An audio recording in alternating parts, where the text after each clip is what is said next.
Hi, everyone.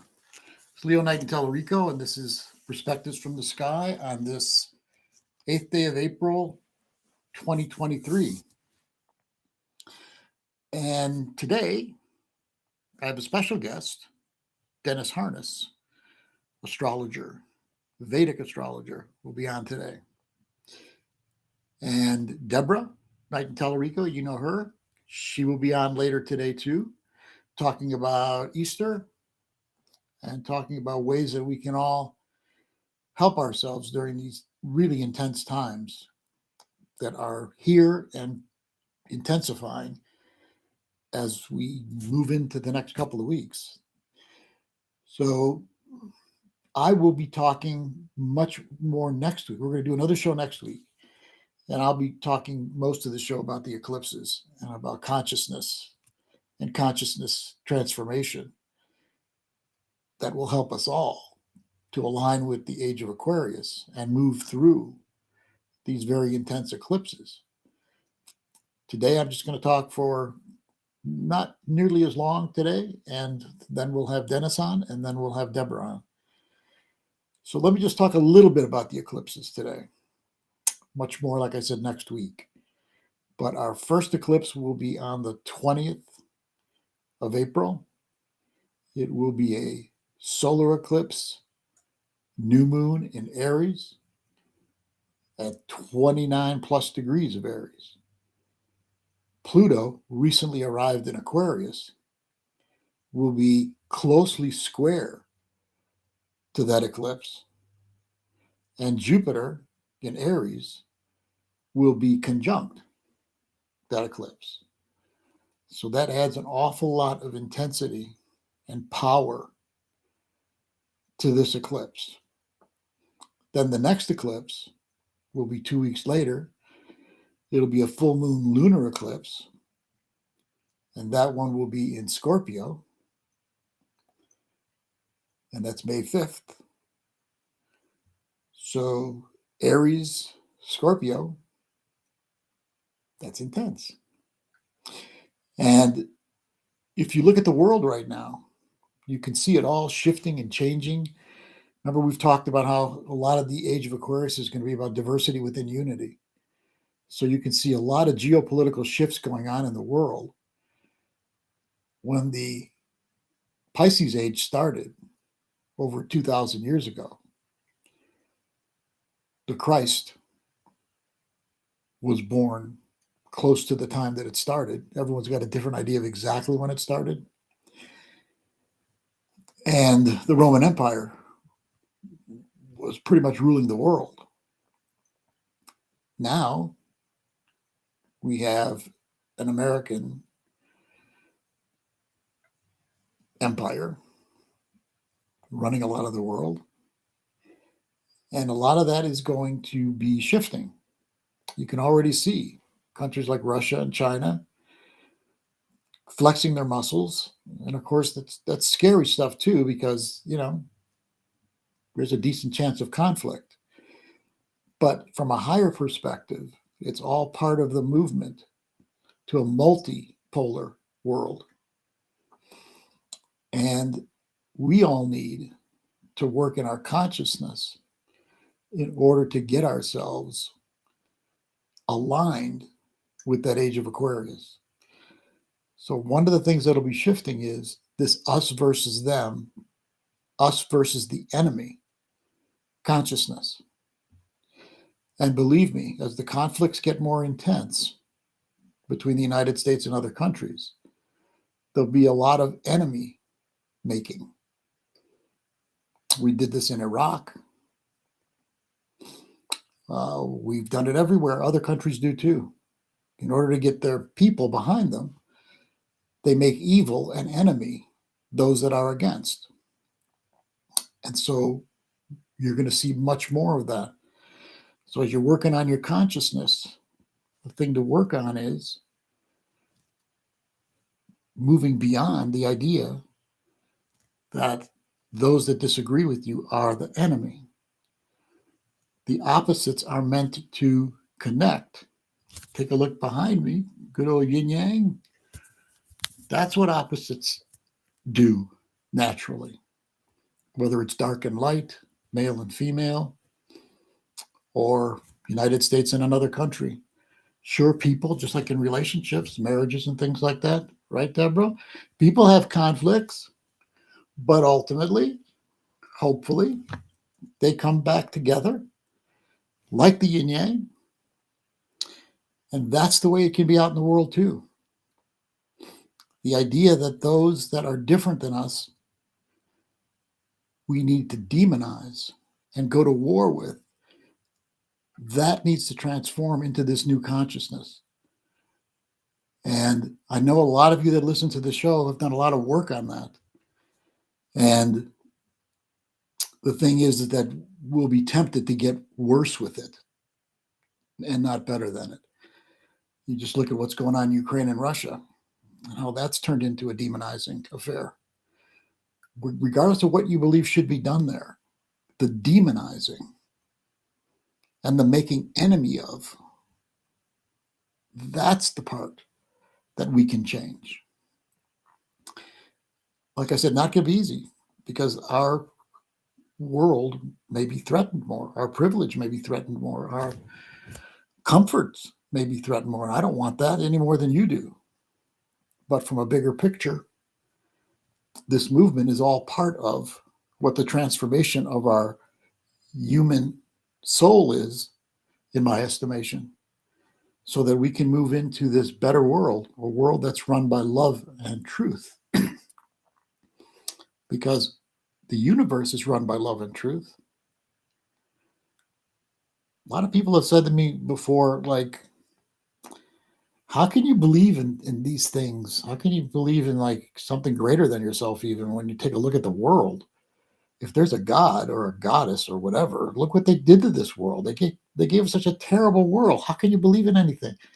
Really? You know what?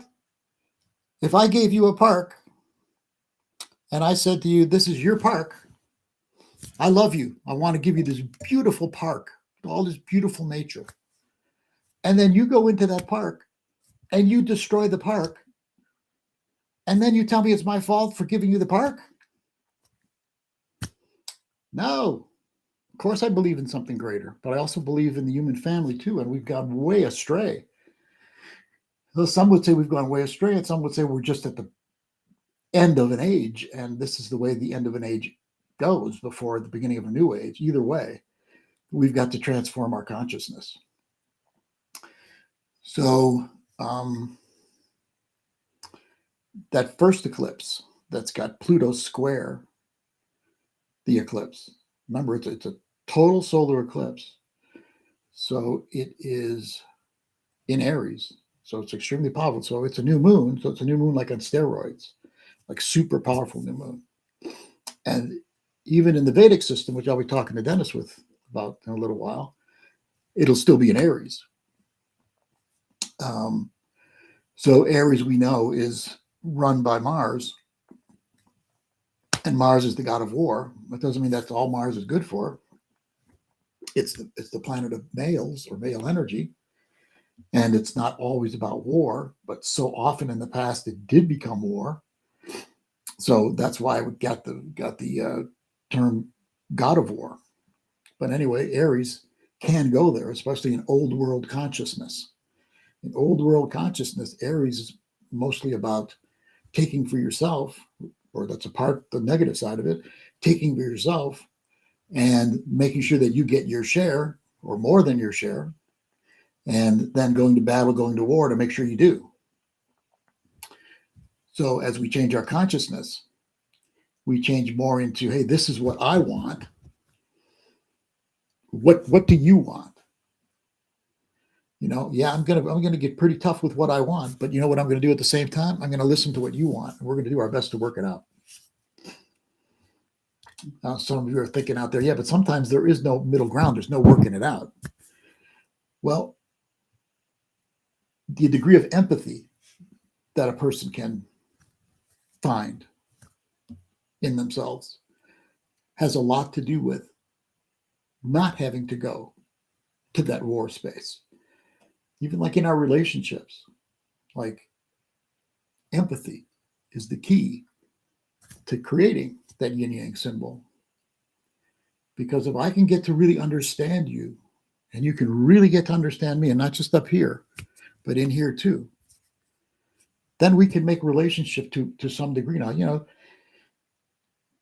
some people we can get along with better than others. The astrology charts can tell you that.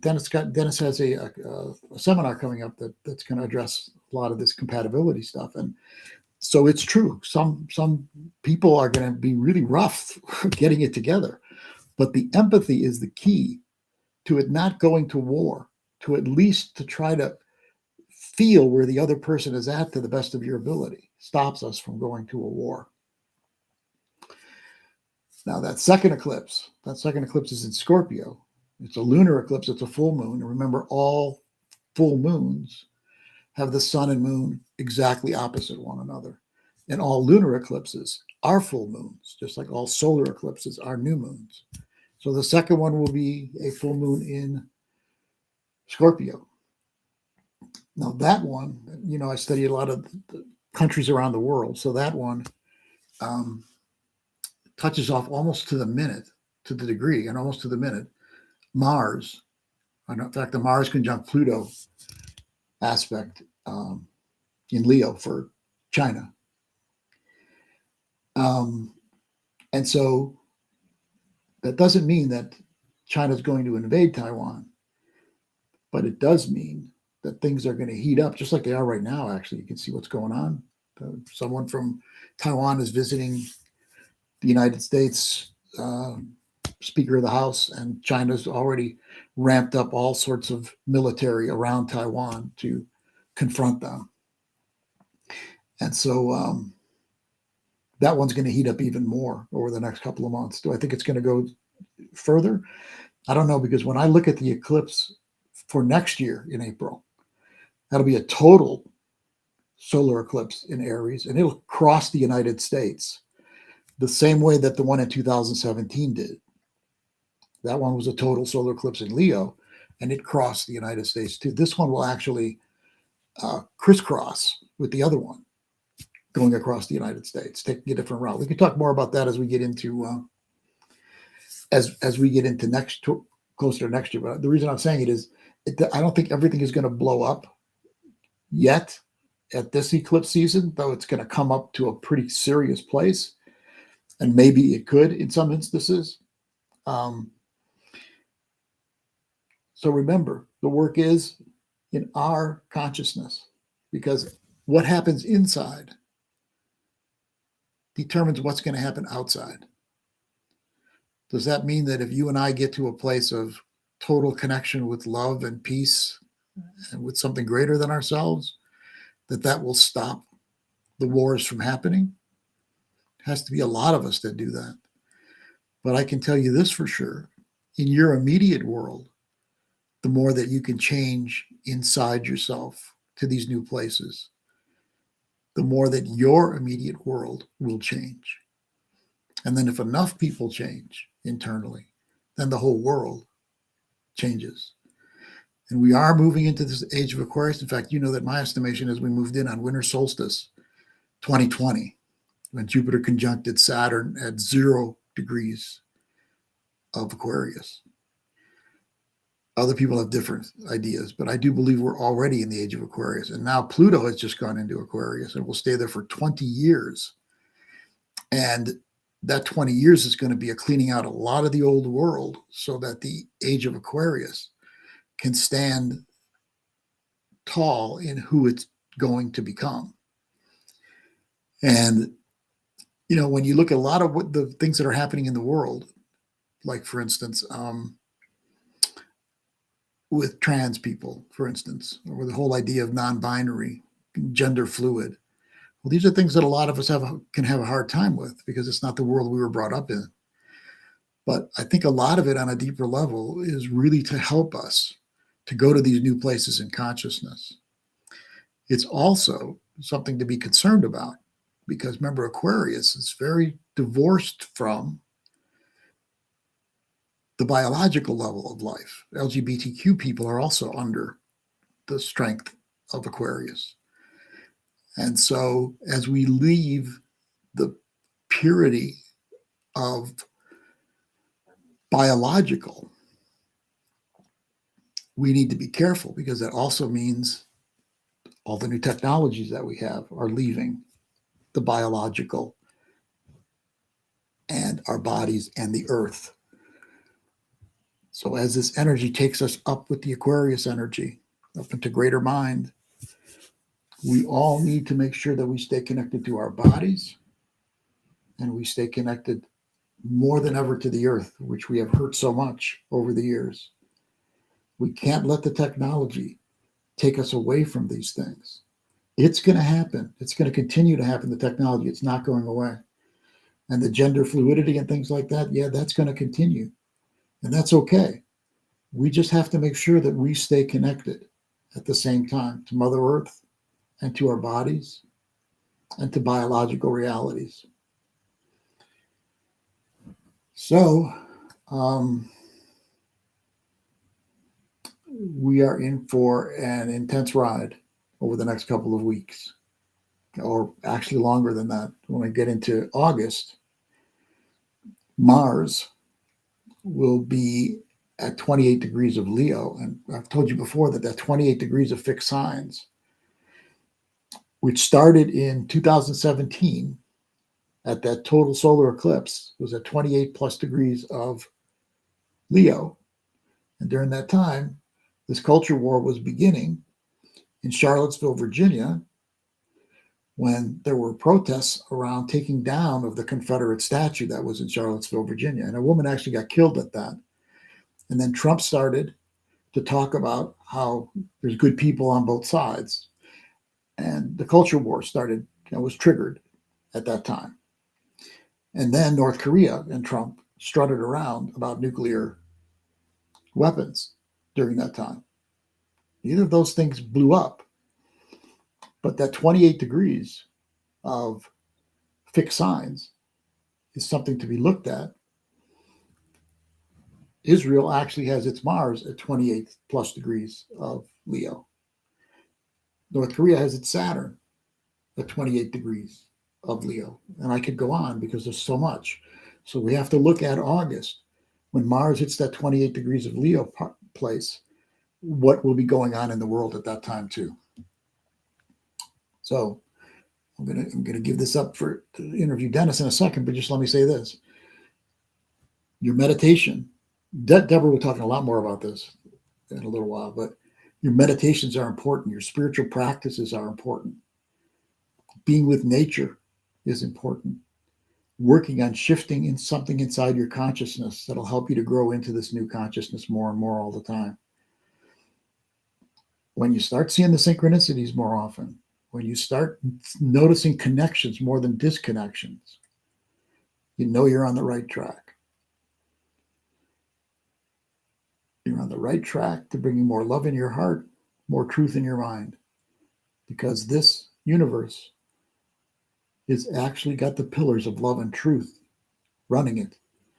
And the more we humans, as we move into the Aquarian age consciousness, can connect with that love and truth, the more we're going to make it more graceful moving into this age of Aquarius. So now I want to shift gears and bring my friend Dennis Harness in. And Dennis has a PhD in counseling psychology, and he's been a professional astrologer, oh boy, as long as me. Astrological practice since 1988, 35 years. He's been organizing Vedic astrology conferences since 1992. And we'll talk more about this, but he'll be hosting a seminar in Sedona June 1st to 4th about love, sexuality, and relationship compatibility, something we all need to learn more about for sure.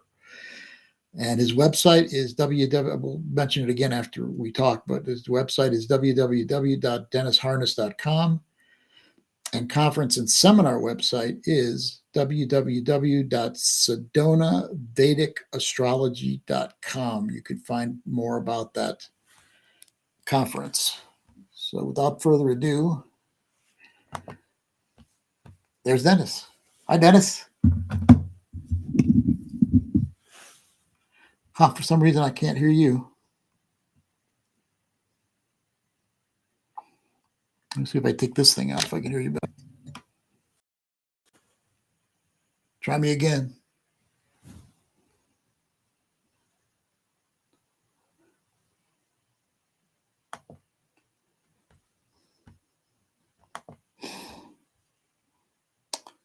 Okay, so I don't see, let's see.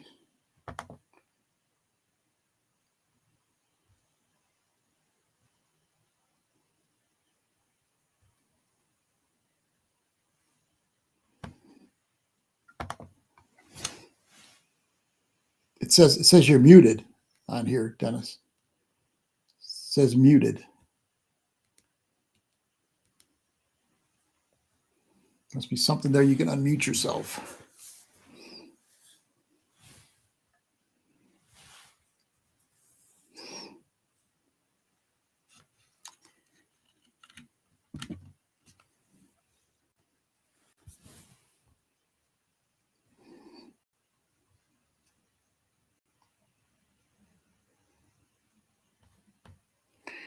Deborah, can you hear Dennis? You can't hear him either? No.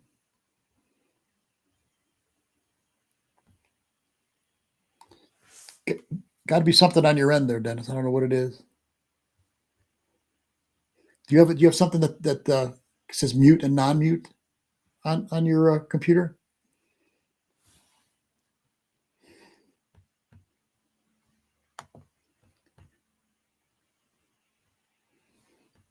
Let me bring you out here, Deb, see if you can. Yeah, can you hear me? Yes. You can hear me. Okay. Yes. You know, if Dennis can't get his speaker to work, he could always call in with his voice on speakerphone. Okay. And still have his picture there if he can't figure that out. That's Okay. another thing you could do. Okay. Just an idea to deal with it. So Okay. it's hard to know why it's not working. And I you can know. take me off now. But mine's working, it sounds like. Yeah, yours is working fine. Okay. Bring you off. See what we can do with Dennis here.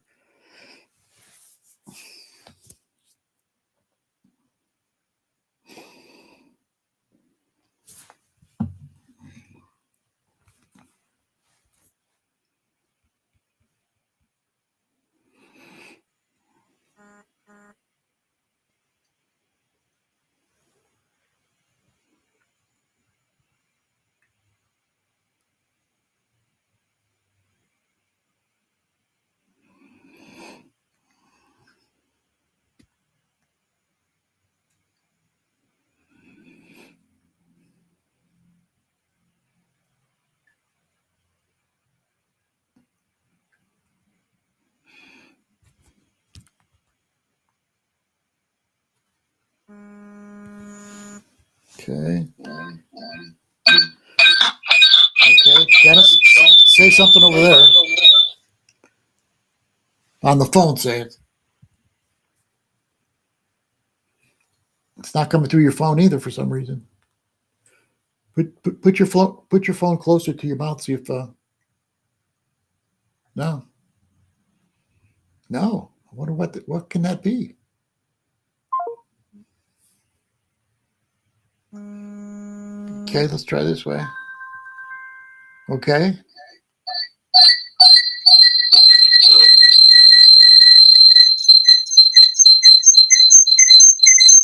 I could hear that.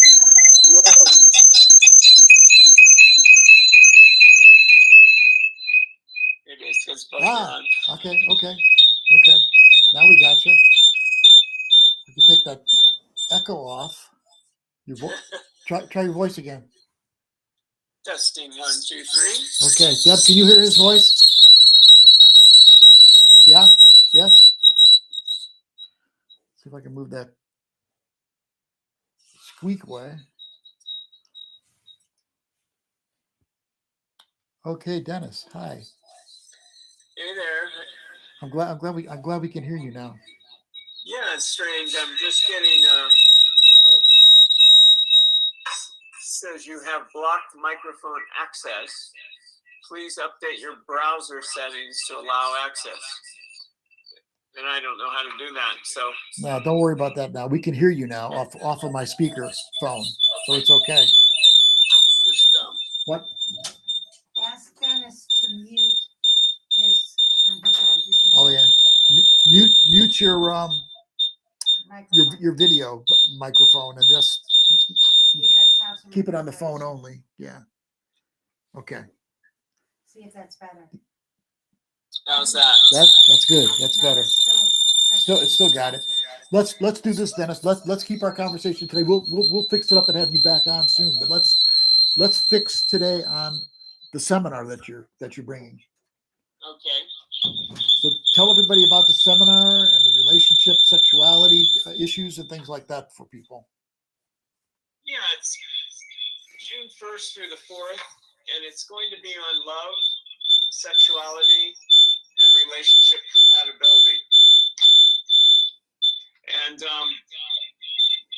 we have a guest speaker from Toronto, Canada, named Alan Anand, who's been in practice over 30 years as well. And his main teacher is Hart Defoe from Toronto also. So he's probably Hart's main teacher, or one of the main ones. So anyway, he'll be coming in from Canada, and there's going to be a lot of events going on besides his in-depth work on sexuality and relationship compatibility.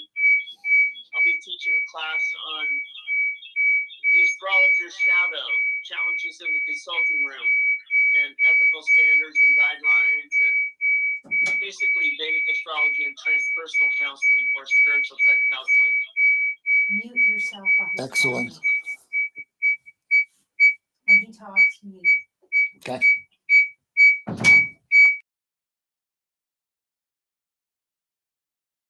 I think this thing about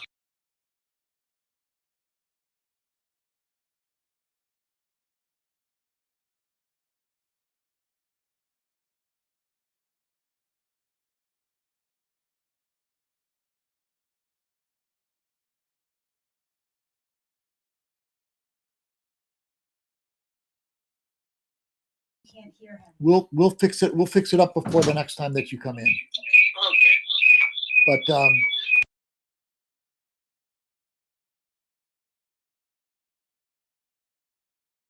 It's in person as well as through Zoom.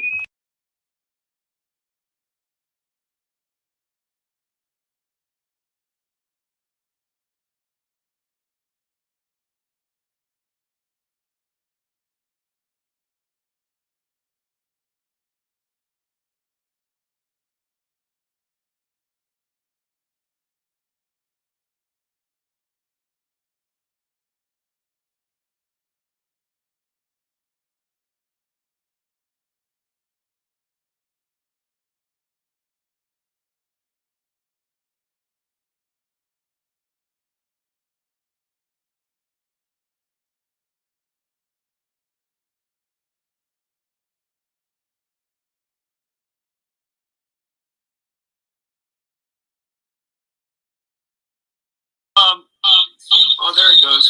There's no sound unless you have. unless I have the tweak, yeah. Go on.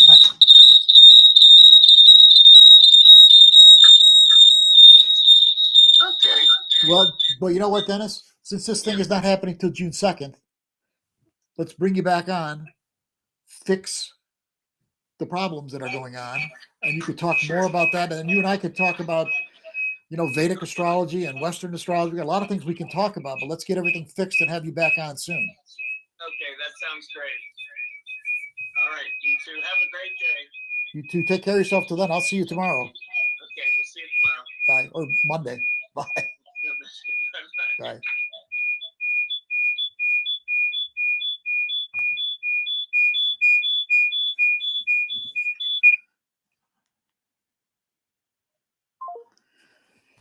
And I think we're going to bring Deborah on now. She can calm things down and tell us a little bit about Easter and about how we can work spiritually better during these challenging times. And here's Deborah.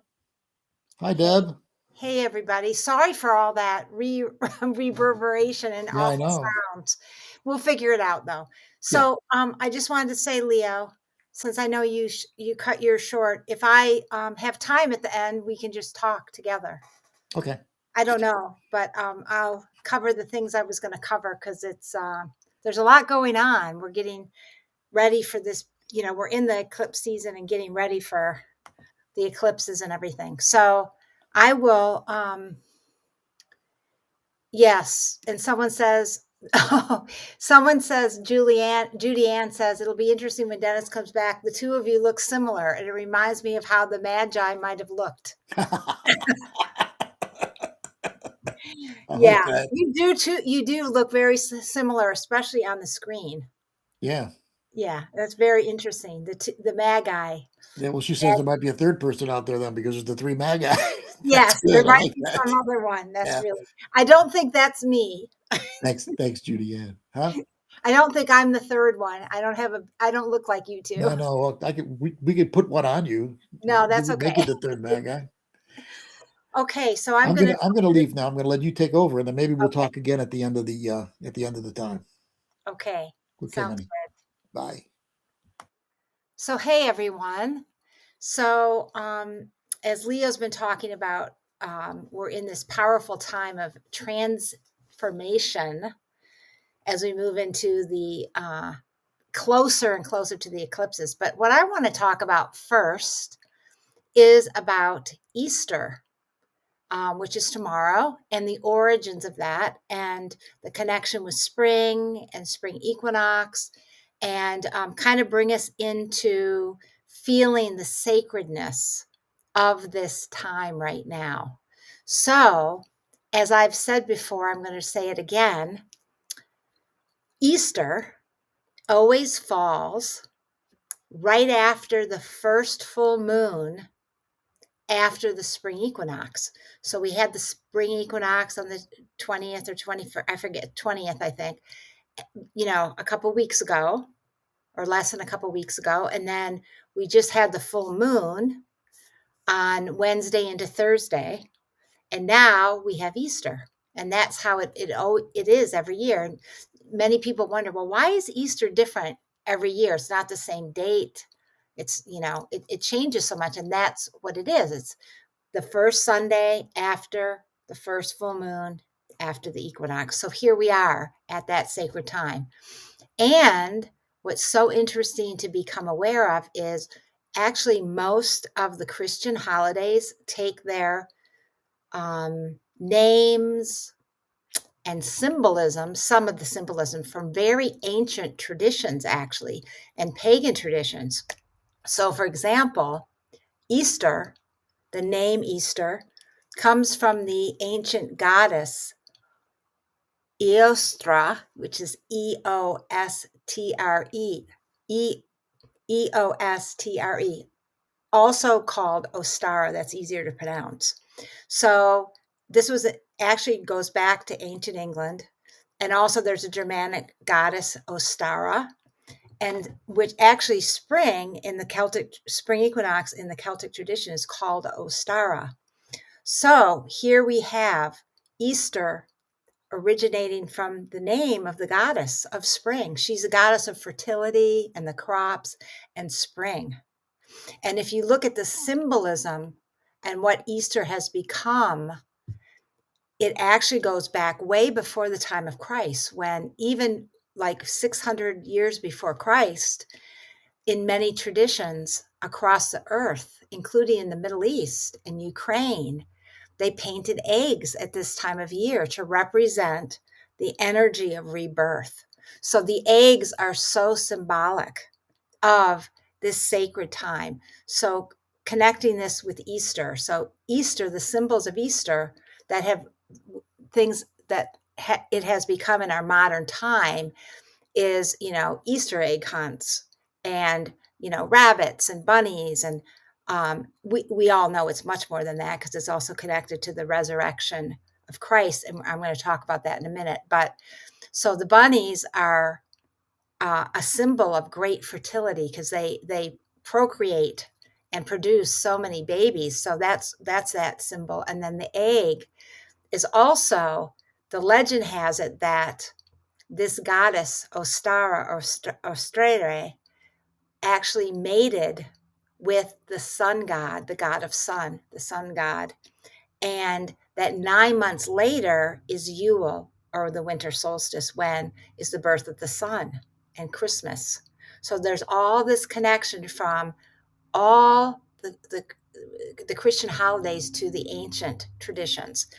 And also, so if you look at that, like a lot of Easter eggs are painted yellow. They used to be too, painted yellow to represent the sun and the rebirth of the sun and the strengthening of the sun. And then all the other colors that eggs are painted are those colors of spring coming back and the rebirth, the regeneration of the earth.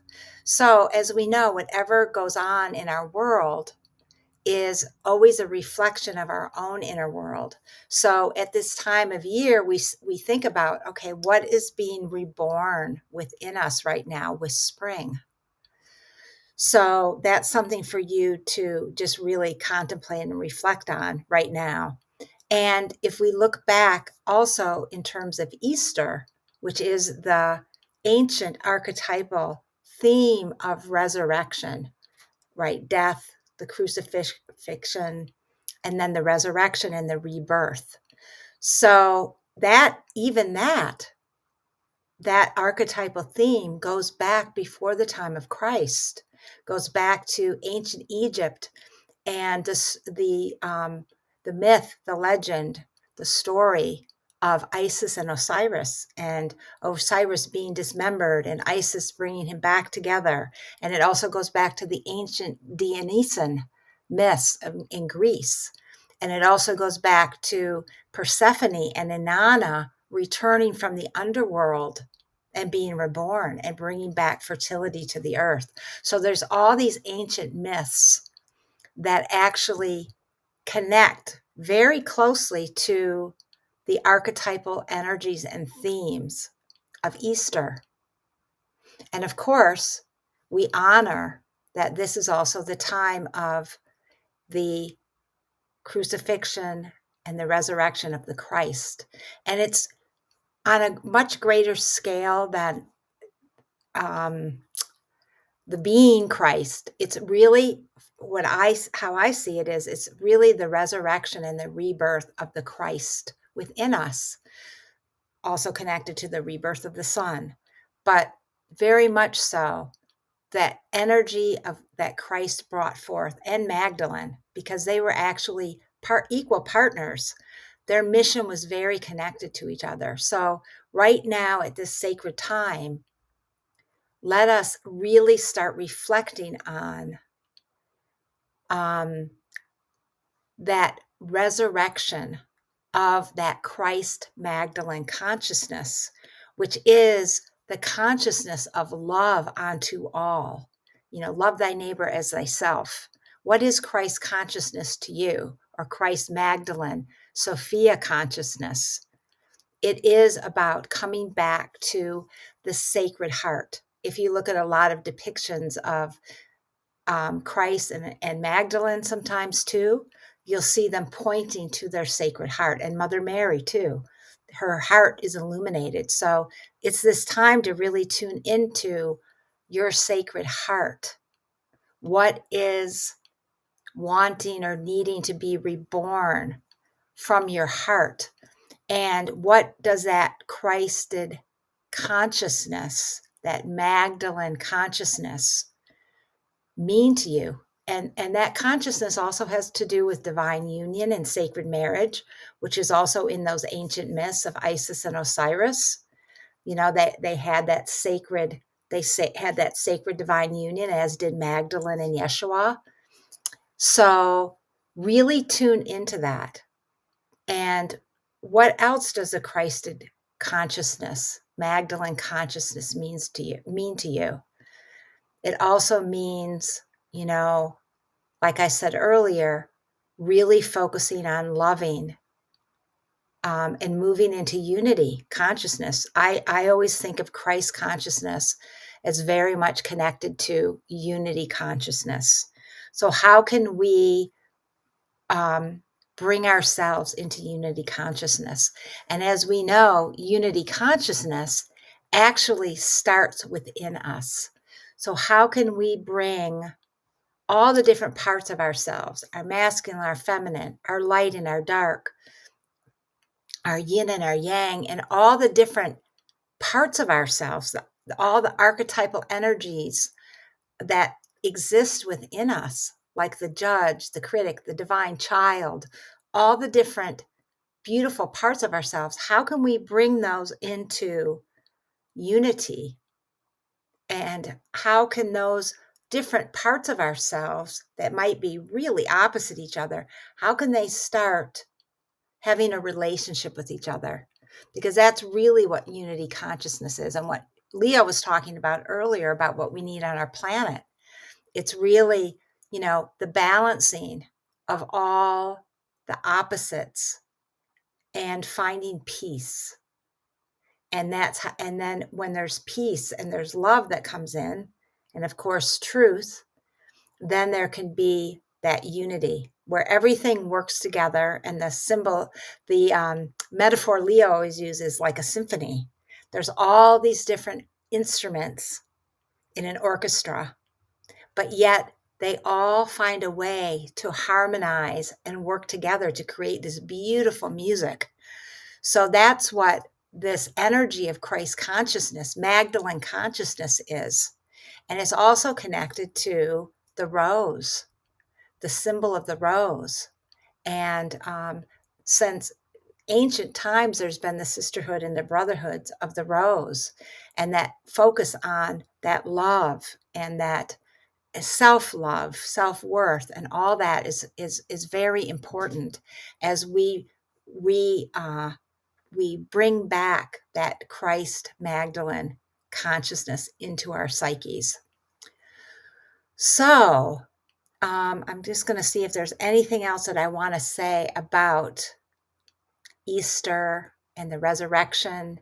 And one thing which we're going to have in our meditation is, at this time, in alignment with the archetypal theme and energies of Easter and the resurrection, is what old beliefs, old patterns, old ways of being do we need to put on the cross? What needs to be dismembered so that something new can be reborn at this sacred time of rebirth? So it's a very, very sacred time. And all these symbols are like archetypal metaphors: the resurrection of Christ, the eggs, the rebirth of spring, all very, very connected. So as I've been doing lately, what I like to do is I pulled 3 cards for all of us to help us focus our energies, because I don't know about you, but most people I know, myself included, have been going through a lot of shifts energetically, including in our bodies. And it has not all been easy. I've been going through a lot of body aches, tiredness, exhaustion. I know a lot of people have been having digestive issues, and it's much bigger than just us as an individual going through this. Many, many people are going through this, and it's part of the shifting of the energies in this eclipse season and the powerful transformational energies that are coming in with, as Leo said, Jupiter and Pluto with the first eclipse, and then Uranus with the second eclipse. That's huge shifting and transformation. So it's really a time to attune to and take care of our bodies, to rest and rejuvenate. And I pulled 3 wonderful cards that I wanted to share with you when I asked, for some guidance for all of us as we walk through and transition through this powerful time. So the first card that I pulled was Trust Your Path. Okay, I don't know if you can see it very well, but it has a little person here on this path going towards this temple that has a staircase there. So the energies of this card is what it says. This is the time as we're going through this powerful equinox, equinox and eclipse portal, because it's a portal of energy. It's really important to follow your North Node, to follow your vision, to keep on your sacred path, and to know that you are on a sacred path, and to follow your heart, to let your heart guide you on your path, and to follow. Two of the cards were saying, speaking to the same theme of follow what lights you up, follow what makes you happy and brings you joy. And that's the right path, because as you follow the path of your soul, the true path of your authentic soul, and you follow your heart, and you follow what you love, what gives you energy and life and light, what brings light, it's going to light up the world. It's going to raise your vibration. And when we raise our vibration, we raise the vibration of our planet and each other. We help each other as we do that. So this is a time now during this eclipse season to really trust the unfolding of your path, even if you don't know exactly how it's going to be at the end. There is no destination. It's the journey. It's the path. So just focus on taking one step at a time and really surrendering and trusting that the universe has your back as you're walking your sacred path. And at the bottom of this card, it also says, if you knew you were supported, completely supported by the universe, God, Goddess, all that is, what would you be doing? What path would you be on? And just align your path with that, with what you know in your heart is your sacred path. And the second card that was pulled for us today is play. And this is very much connected to what I was just talking about. This card also is supporting the first card and saying it's time to play, to celebrate, to do what brings you joy, to follow your heart and do what you love. Because as you do that, as you do what you love, as you play, again, you raise the vibration, your own vibration and the vibration of the earth. So when everything is going on in the outer world, we can't ignore what's going on in the outer world, but we need to remember that we are on a sacred path, and we need to trust that path, and we need to play and celebrate, and we need to connect with our divine child within, because the divine child within us is full of innocence and purity and knows the way of the heart. The medicine of the heart is very much connected with this divine child. So connect with your divine child. What does your divine child love to do? What brings you joy? How can you play more, laugh more? Because laughter is a medicine for our soul. And no matter what's going on in the outer world, we need that medicine of laughter and joy. So take this time to play, to celebrate, to also rest and rejuvenate. And don't take everything so seriously, because we are in this huge transformation on our planet. And the last card is really speaking to that. So the very last card that I pulled is the Age of Light. And this is a really beautiful card. And what's important about this is we need to remember that we all were born for this time, and we have been prepared from lifetimes and lifetimes. We've been prepared for this moment now, at this changing of the ages, at this momentous time, as an old paradigm is shifting and dying. We were born with our sacred soul gifts right now to all come together, to be of service, to help in this massive, beautiful transformation, even though it doesn't always feel that way. We have to remember that we are here for a reason. We were born for this time. And to, as the other two cards said, to follow our path, to do what brings us joy, what lights us up is really important. And to have confidence that you have everything you need inside of you right now to respond to what's happening in the earth, to respond in your own unique way with your gifts, be it offering healing or doing art or music or whatever is your gift that you've been prepared for lifetimes. These gifts from past lives, from many lifetimes, from many incarnations are all like focalized right now in this moment inside of you.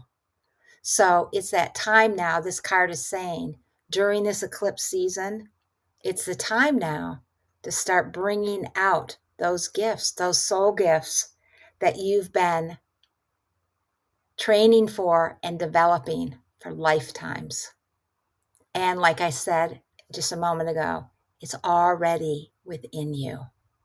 You just need to bring it out and trust your path, play with it, bring your divine child to be part of that so it can be a celebration. So I think the Hopis said that too, to see who's with you and celebrate. And that's really true. It's time to realize that we are in this huge transition, and we are all bringing our gifts, and we're all part of this beautiful transition into the new earth, the new golden age, the age of Aquarius. Now, it doesn't mean the whole journey is going to be all light and flowers, but the more we can remember the things that I've shared from these cards and what we've been talking about today, the lighter it's going to be, the more gentle it's going to be, the more love we can embody and bring forth and emanate, the more peace we can embody and emanate. Is going to help our planet. It's going to help our partners, our families, and that ripples out to help our whole planet. So it's important to remember nothing is too small. The work that we do on ourselves, especially on our own healing, in transforming and expanding and raising our consciousness, it really affects, and in a positive way, our whole planet. So as we do what we love, we light up the planet, just like these wise cards said and the oracle of this. So it's time to follow our hearts. And with that, I'm going to play this heart chakra Atlantean crystal wand to bring us into our hearts. So today what we're going to do is focus on this time of Easter, this time of rebirth and resurrection. And just tuning in first bringing your awareness into your heart and just breathing into your heart center, into your heart chakra. Really big breaths into your heart as your heart expands. And just tune in to, is there any old pattern, old energy, old belief system, old way of being that you are ready to put on that cross to be crucified? Is there anything that you're ready to have be dismembered, that you need to release so that new life can be born? And just take a moment to tune into what that is.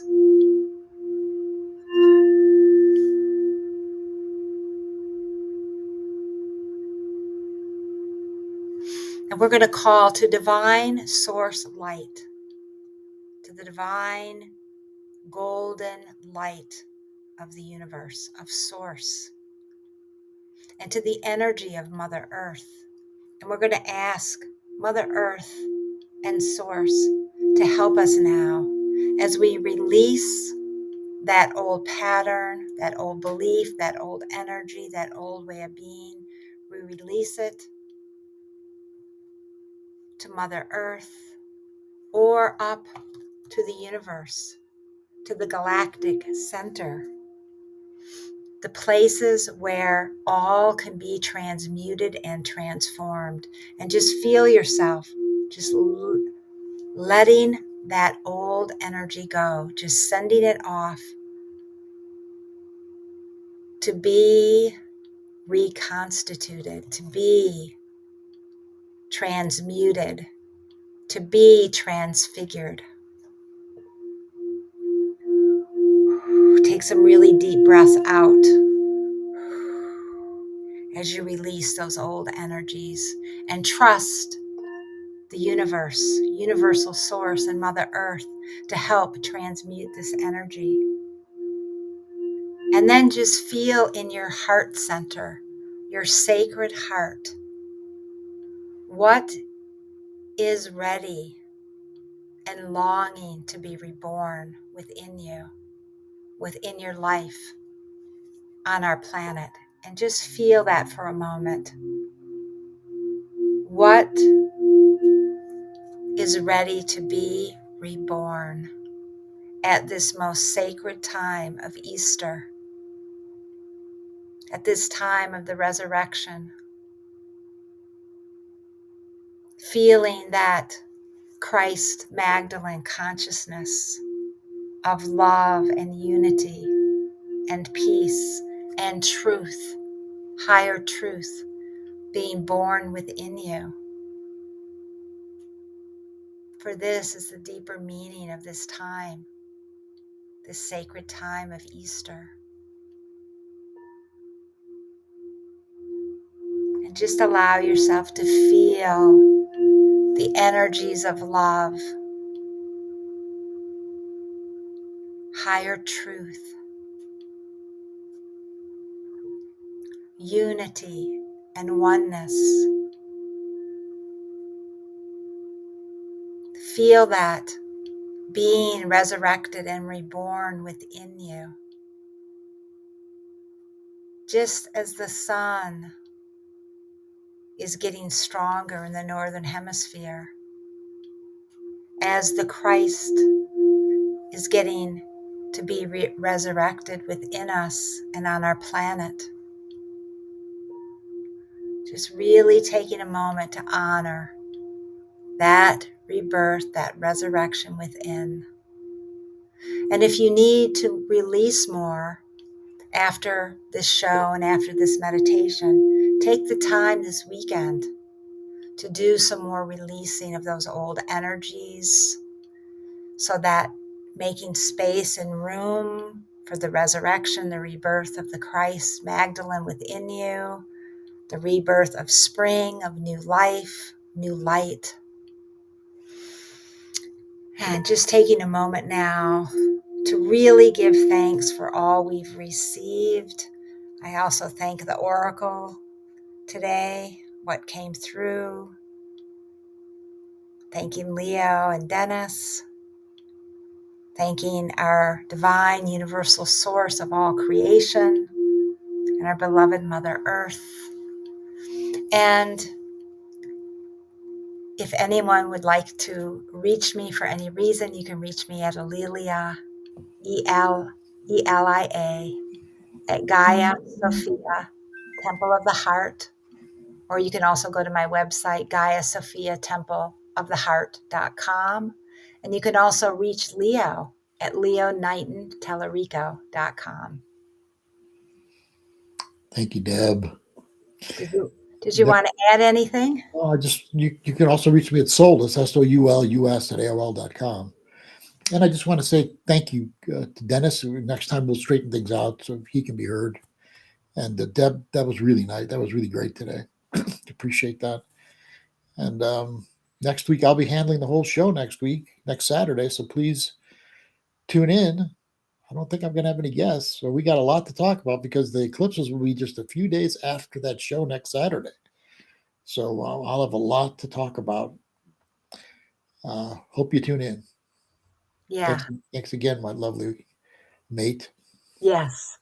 And much love and many blessings to all the people out there listening and those that'll listen later. May this be a most blessed weekend for you. Much love. Much love. Take care, everybody. Blessed. Bye.